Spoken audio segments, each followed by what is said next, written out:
जय भीम, नमो बुद्धाय। मैं Bhimrao Lonare IBM TV9 news और WH न्यूज में मैं आपका स्वागत करता हूँ। हमारे इस दोनों चैनल के माध्यम से हम एक खास व्यक्तिमत्व को से हम चर्चा करते हैं।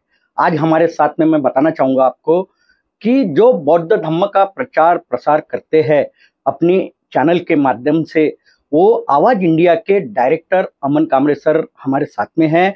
और खास बात तो ये है कि अभी अमेरिका में एक यानी सेमिनार हुआ, उस सेमिनार में वो गए थे। कैसी रहा उनका अनुभव हम जानेंगे। सर, जय भीम, नमो बुद्धाय। जय भीम, धन्यवाद जी कौसे जी। कैसी रहा आपका अनुभव अमेरिका का?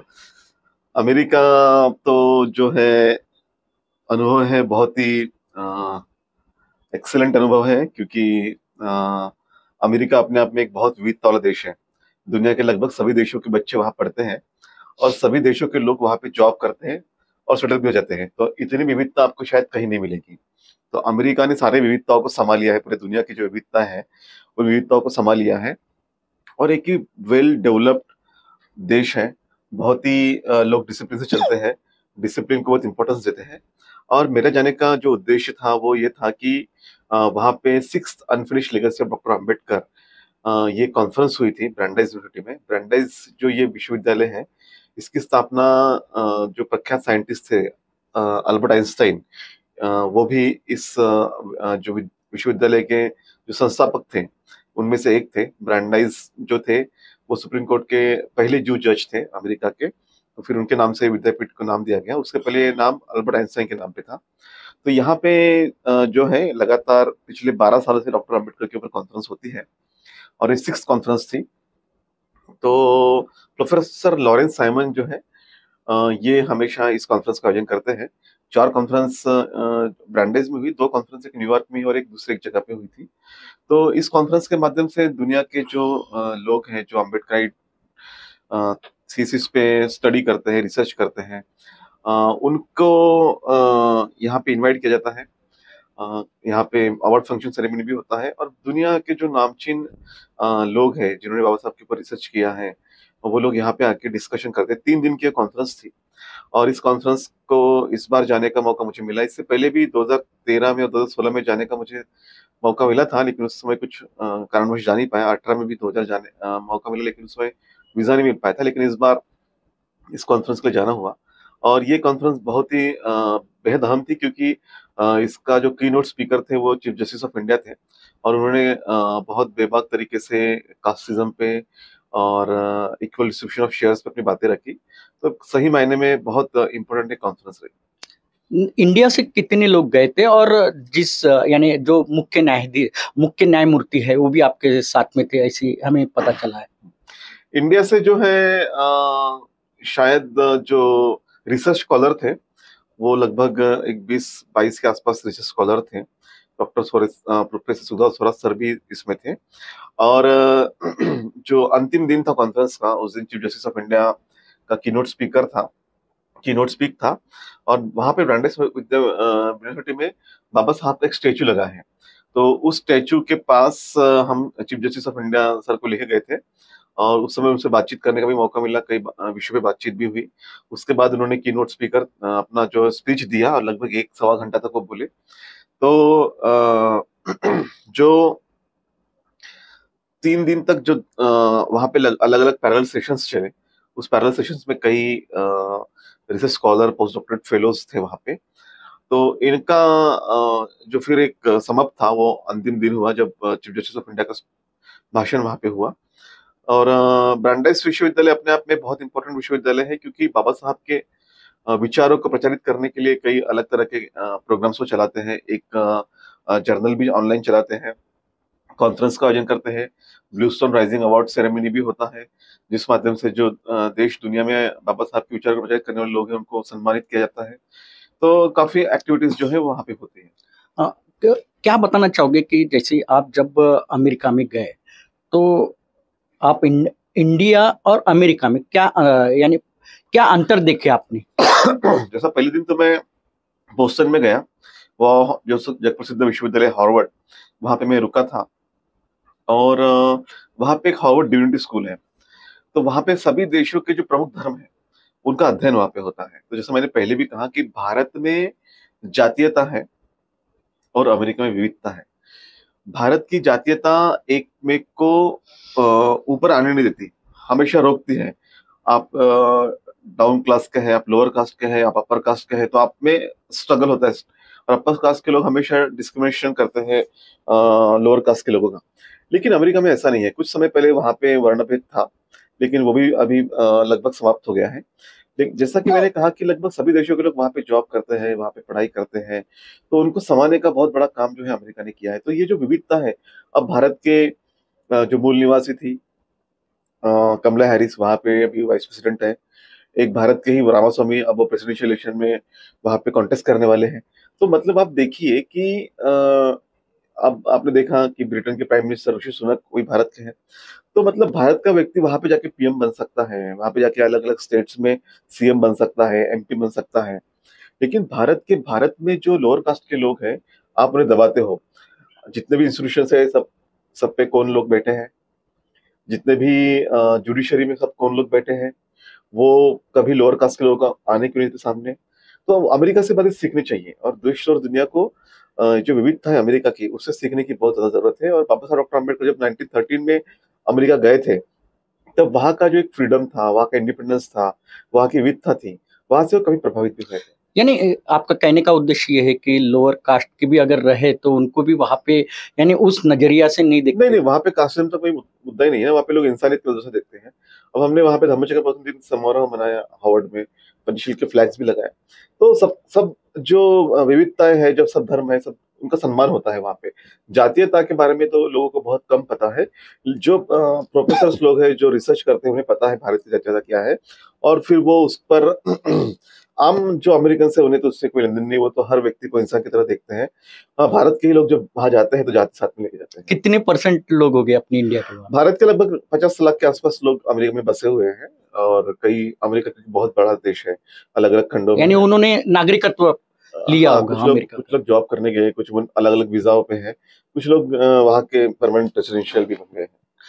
क्या लगता है आपको कि ये जो भारत देश है यहाँ पे तथागत भगवान गौतम बुद्ध का जन्म हुआ है, हमारी ये बुद्ध की धरती है, लेकिन आप जब अमेरिका में गए तो क्या अनुभव पाया आपने? ये बुद्ध के धरती से आप विदेशों में गए तो क्या अनुभव पाया आपने? देखिए कैसा है कि बुद्ध का जो थॉट है, बुद्ध का जो फिलोसॉफी है, बुद्ध का जो विचार है, वो एक इंसानियत का विचार है। वो सभी को समान मानने वाला विचार है, सभी को समान राइट्स, अधिकार देने वाला विचार है।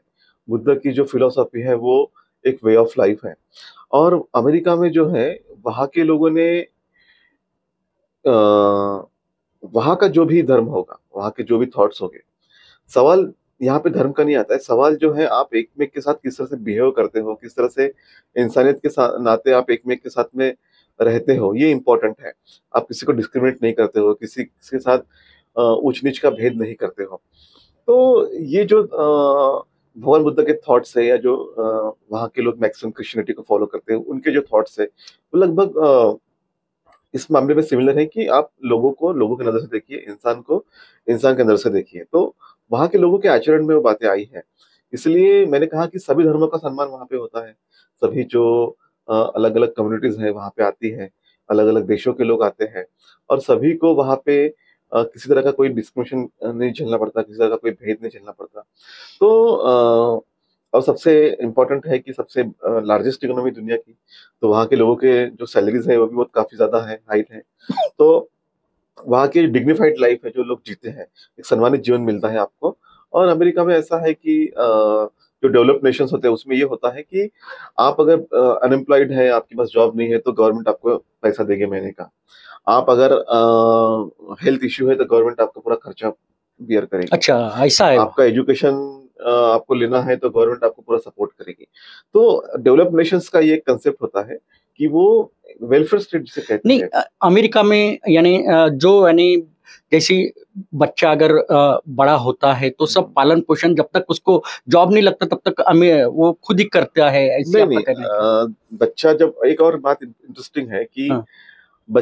देखो, एजुकेशन तो गवर्नमेंट की रिस्पॉन्सिबिलिटी है, गवर्नमेंट पे वो करती है। बाद में कुछ जगह पेड ये भी है, प्राइवेट यूनिवर्सिटीज भी है वहाँ पे, लेकिन ऑलमोस्ट क्या है वहाँ पे पॉवर्टी काफी कम है, तो इसलिए सभी लोग बियर करते हैं, और जहाँ पे पॉवर्टी है उनको फिर गवर्नमेंट उनका पे करती है।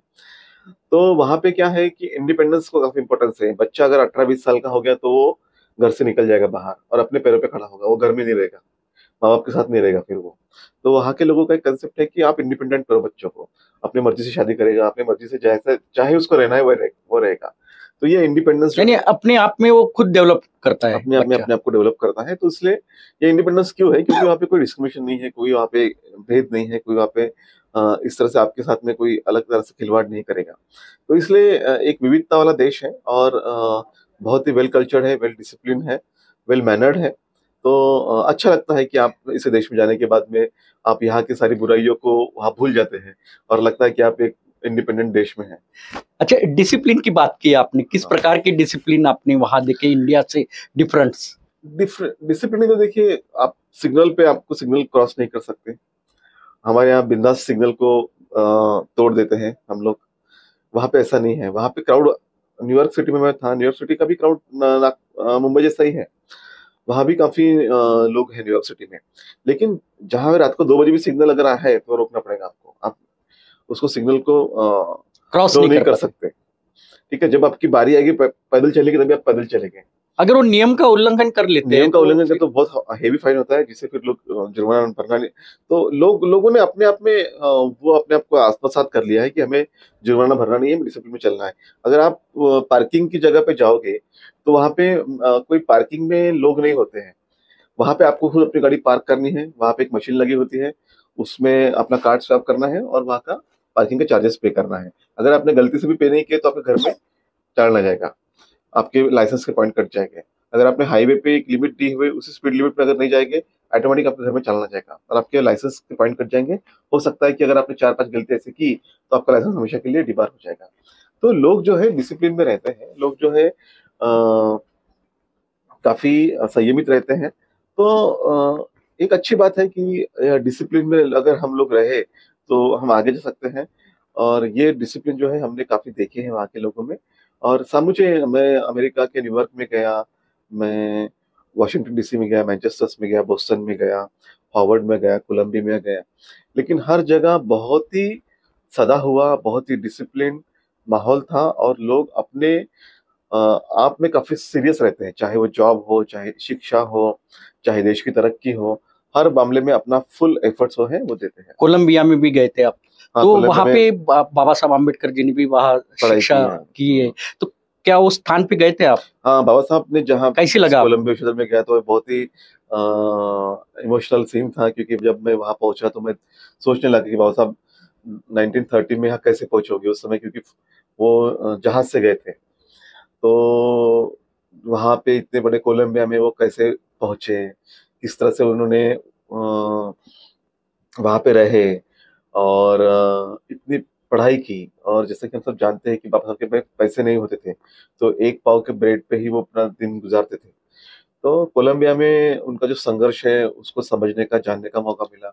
और कोलंबिया में अभी बाबा साहब के यानी सम्मान में वो पूरा क्षण चित्र वहां पे वहाँ है पे क्या उनका? रिकॉल हुआ। हाँ, हाँ। बाबा साहब के सम्मान में कोलंबिया विश्वविद्यालय ने वहाँ पे बाबा साहब का स्टेचू भी स्थापित किया है, और डॉक्टर अंबेडकर चेयर भी वहाँ बनाई है, और वहाँ पे बाबा साहब के बारे में बच्चे पढ़ते भी हैं।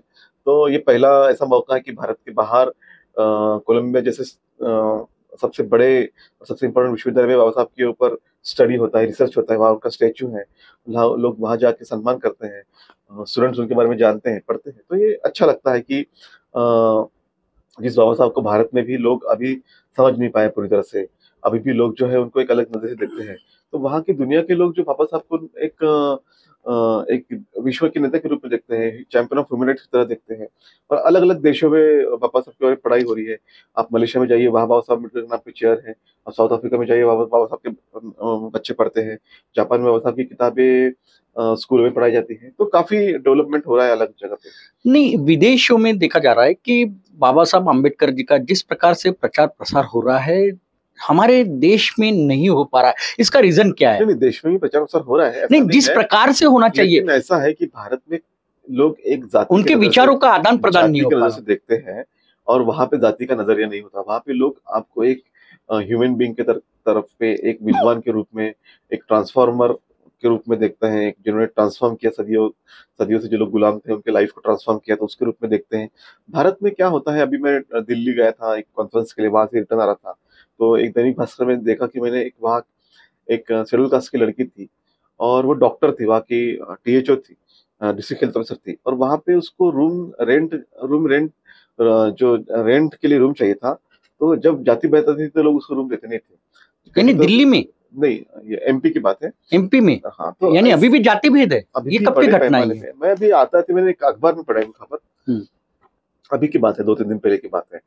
तो लोग अभी भी जो है आपके छुआछूत वाला मामला आज भी इंडिया में? हाँ, कास्ट को देख के आज भी आपसे नफरत करते हैं, या फिर उनके मन में एक अलग कुछ दुर्भावना होती है। तो ये दुर्भावना से वहां के लोग ग्रसित नहीं है, प्रेरित नहीं है, इसलिए वहां के लोग बहुत जल्दी एक्सेप्ट करते हैं। भारत में ऐसा है कि बाबा साहब ने भारत के लोगों के लिए बहुत कुछ किया, इतना बड़ा संविधान दिया, one man one vote one value दी, सबके लोगों को समान अधिकार दिया। हाँ, महिलाओं को इतने अधिकार दिए, महिलाओं को शिक्षा का अधिकार नहीं दिया, बाबा साहब ने शिक्षा का अधिकार दिया, संपत्ति का अधिकार दिया, डिवोर्स का अधिकार दिया। तो इतने सारे राइट्स बाबा साहब ने दिए।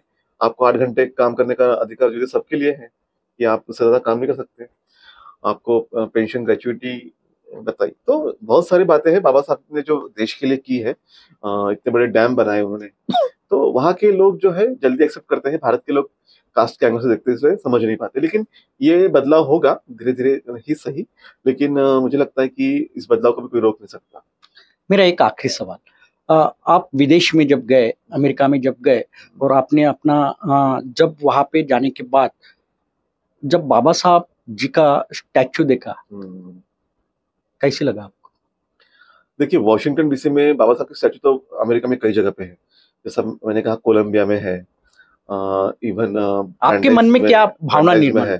सबसे इम्पोर्टेंट बात है कि डॉक्टर अम्बेडकर इंटरनेशनल सेंटर ने भी वॉशिंगटन डीसी में बाबा साहब का सबसे बड़ा स्टैचू स्थापित किया है, और बड़ा बुद्ध विहार भी वहाँ बनने जा रहा है। तो बाबा साहब के, जैसा मैंने पहले भी कहा ना, कि बाबा साहब के विचारों को देख के आपकी ऐसा लगता है कि जिस देश में आप संघर्ष करते हैं वहां पे आज भी आपको संघर्ष करना होता है, और वहां पे लोग आपको स्वागत करते हैं।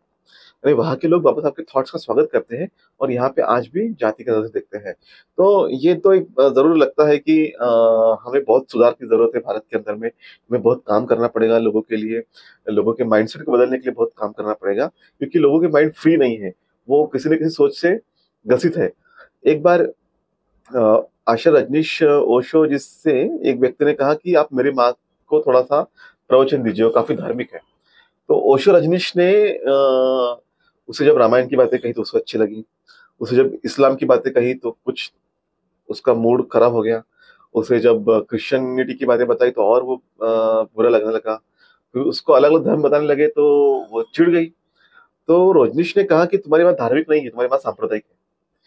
धार्मिकता का मतलब है आप सभी धर्मों का सम्मान करते हो, सांप्रदायिकता मतलब है कि आप अपने धर्म के प्रति कट्टर हैं। तो ये जो है भारत में जो है लोग जाति के प्रति कट्टर है, सांप्रदायिक है। तो ये जब सोच में बदलाव होगा तो डेफिनेटली बदलाव आ सकता है। लेकिन अमेरिका में ये अपने लिए बहुत ही माइलस्टोन है, या फिर हमारे लिए बहुत इमोशनल क्षण भी है कि बाबा साहब के अलग अलग जगह पे विचारों के ऊपर सेमिनार होते हैं, वहाँ पे बाबा साहब के स्टैचू स्थापित हो रहे हैं, बुद्ध विहार बन रहे हैं, और लोग एक में को सपोर्ट करते हैं, हेल्प करते हैं, तो बहुत अच्छा लगता है। निश्चित ही मैं बताना चाहूंगा कि हमारे साथ में ये जो है, ये आवाज इंडिया के डायरेक्टर अमन कामड़े सर है, जिन्होंने अमेरिका का एक अपना जो अनुभव है वो शेयर हमारे दोनों चैनल के माध्यम से किया है। उनका एक कहना है, जिस प्रकार से इंडिया में महामानव डॉक्टर बाबा साहब आम्बेडकर जी के विचार का प्रचार प्रसार होना चाहिए, उस प्रकार से नहीं हो पा रहा है। लेकिन विदेशों में डॉक्टर बाबा साहब आम्बेडकर जी जो है, उनका सम्मान वहाँ पे काफी मात्रा में होता है, और वहाँ पे उनके विचारों से वो वहाँ के लोग भी चलते हैं। और खास बात तो उन्होंने ये बताया कि डॉक्टर बाबा साहब आम्बेडकर जी का काफी स्टैचू अमेरिका में है, और बुद्ध विहार भी है, और वहां से उन बुद्ध विहारों से जो बौद्ध धम्म का जो प्रचार प्रसार किया जाता है वो उन विहारों से किया जाता है। मैं एक खास बात और एक कहना चाहूंगा, देश में अगर अमन शांति बरकरार रखना है तो बुद्ध के विचार ही और महामानव डॉक्टर बाबा साहब आम्बेडकर जी के विचार ही देश में अमन शांति रख सकते हैं। तो मैं एक बार और इस अमन कामरे सर का मैं अपने दोनों चैनल के माध्यम से बहुत बहुत धन्यवाद कहना चाहूँगा कि जिन्होंने अपना एक अमूल्य समय हमारे इस दोनों चैनल के लिए दिया। सर बहुत बहुत शुक्रिया, धन्यवाद आपका और जय भीम, नमो बुद्धाय। तो आप देखते रहिए IBM TV 9 news WH news. हमारे चैनल को लाइक कीजिए, सब्सक्राइब कीजिए, आइकॉन बेल बटन दबाना न भूलें। धन्यवाद, नमस्कार, जय भीम, नमो बुद्धाय।